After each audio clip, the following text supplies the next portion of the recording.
Stock market crash করেছে, চারিদিকে হাহাকার। পাড়ার চায়ের দোকান থেকে শুরু করে বড় বড় কর্পোরেট অফিস, সব জায়গায় একই আলোচনা। এই আলোচনা থেকে নিজেকে একটু দূরে সরান, নিজে একটু ধৈর্য ধরুন, অপেক্ষা করুন এবং লার্জ ক্যাপ বা ব্লু চিপ স্টকগুলোর উপর ফোকাস করুন। স্টক মার্কেট কিছুটা ওঠে আবার পড়ে, কিছুটা ওঠে আবার পড়ে, এইভাবেই স্টক মার্কেটের ট্রেন্ড চলে আসছে।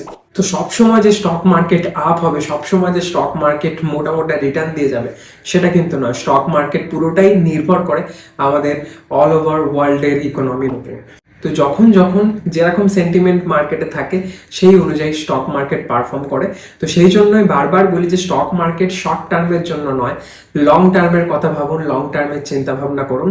এবং যেটা বললাম, ব্লু চিপ স্টক বা লার্জ ক্যাপ মিড ক্যাপ স্টকগুলোর উপর ফোকাস করুন। দেখবেন আগামী দিনে অনেক অনেক অনেক ওয়েলথ ক্রিয়েট করবেন আপনিও। এই রিলেটেড আরও ভিডিও দেখতে আমাদের চ্যানেলটাকে ফলো করুন।